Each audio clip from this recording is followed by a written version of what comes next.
some. Oh, I just have to point down there and it works. Okay, I want to get back to this student issue. Let's face the reality. I really don't think that the university is going to move into the CBD. The boss says that that's probably not going to happen. It's not just off a whim. It's because they've looked at things financially. And you don't just pick up a university and move it. There's a lot of high-end equipment. It's very expensive. There's all that infrastructure.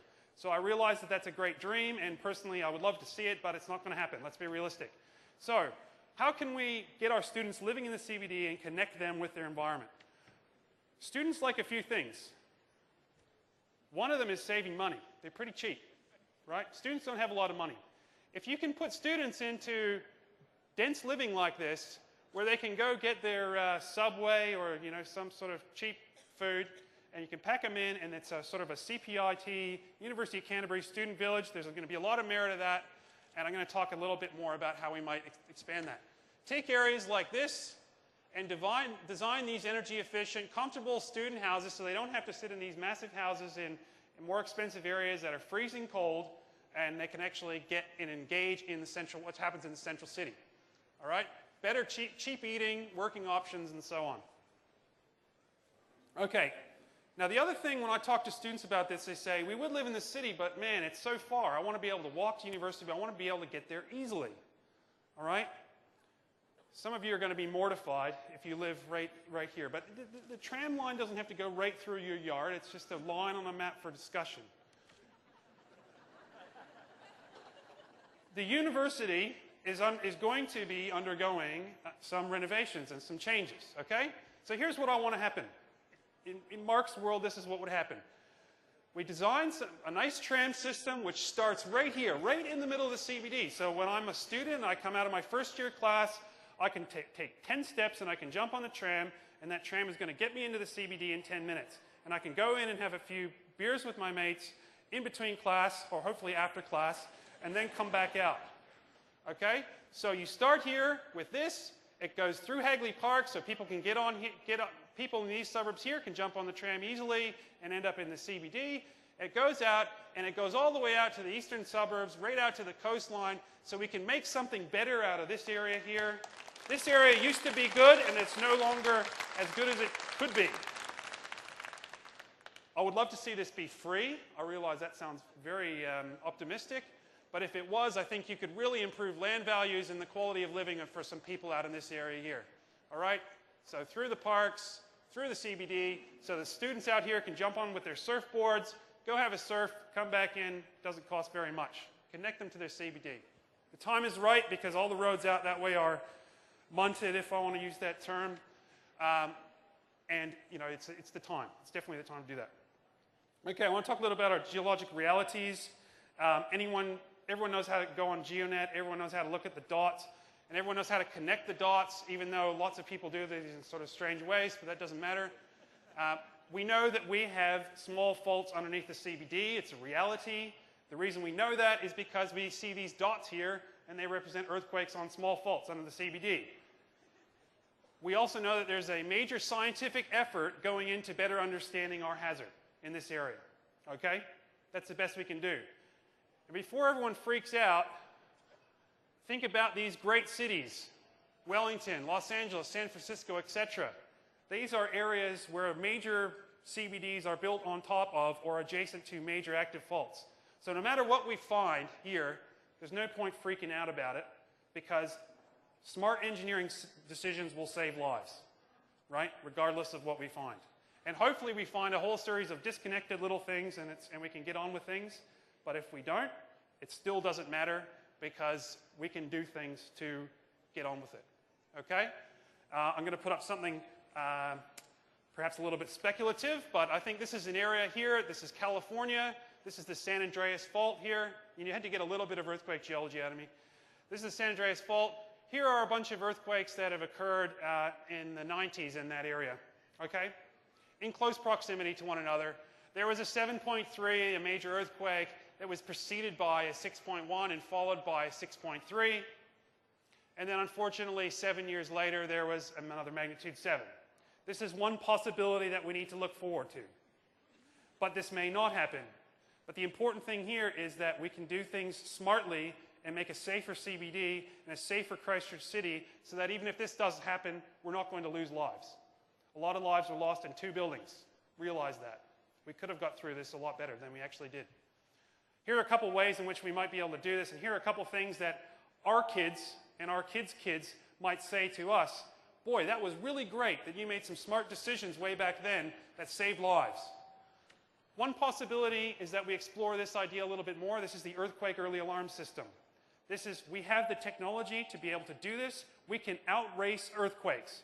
We can deliver messages on FM radio and on phones and on televisions that tell you an earthquake is coming. Act smartly. If you implement that with better public knowledge, then you can actually save lives. The other thing is we've got large areas like this where we've got this low-lying beach.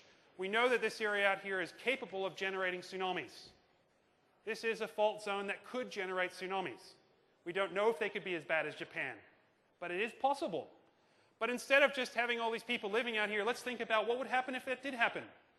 Do we need effective pathways for people to escape? Do we need systems here which give enough people, alarm systems, which give people enough time to escape if needs be? Of course we do. Of course we do. And that sort of stuff needs to happen now. Because 2 years from now, 5 years from now, 10 years from now, if there aren't any other big earthquakes, people will stop caring. Believe me. So this is the window of opportunity to do some simple things that we can do quickly that will make our city a better place. Okay, this is my backyard. I don't know how much time I've got left, but I'm just going to keep talking until someone tells me I have to get off. This is my backyard after the September earthquake. We had help from students and farmers. We cleaned it all up. It was great. This is what it looks like after the February earthquake. We cleaned it up. We fixed it up. It's all looking good. This is what it looked like after our 5.3 aftershock in April. More liquefaction again. This is the issue confronting the eastern suburbs. Fixing the east is no easy task, and it's going to be a balance between the geotechnical realities and the financial capabilities of this country. We can do it smartly if we think about it. There are issues like this. This road here out in New Brighton Way is now below sea level. Okay? This is a long-term problem. These levees here, these are temporary sort of things, but these are the sort of things that are going to need to be dealt with. This is also something that's going to need to be dealt with. At the moment, when I walk around my suburb at high tide, the Avon River is right up to its banks. They're putting in levees. The levees are a meter high in some places. This is going to be our reality. Sea level will continue to rise. How much it rises, we don't exactly know. But the sort of decisions that we make now need to take into account longer-term geologic realities. I guess that's my main point. Things can be done. All right? One way in which we could sort of get at this issue, I got 2 ideas here. You take this area here, you turn this into a beautiful, user-friendly parkland with easy cycle access out to the beach, user-friendly. That actually has lots of positive feedbacks. One is that everyone who is saved in this area, their houses go up in value. At the moment, a lot of them are feeling totally stressed because they know their housing prices have gone down, down, down.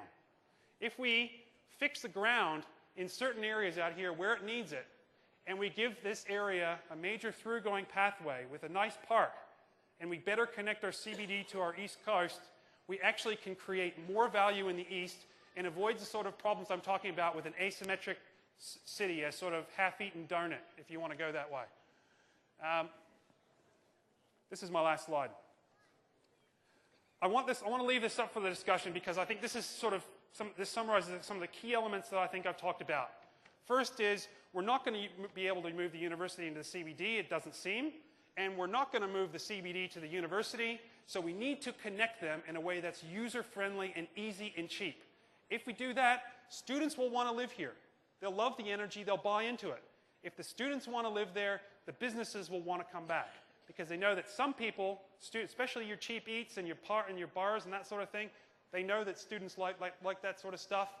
Clothing stores, all that sort of stuff, students can work there. It can work.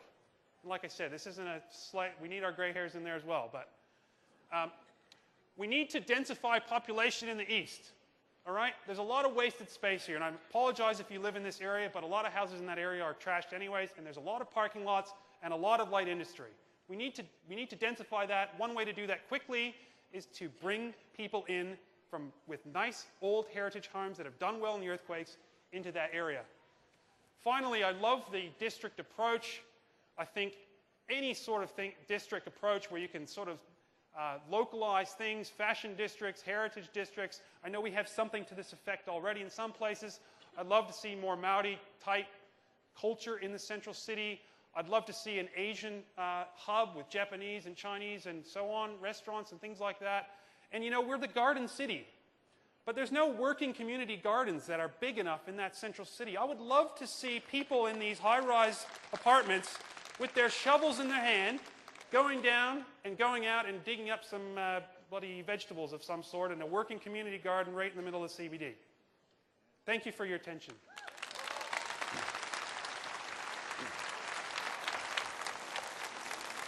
I've got no idea how long that was.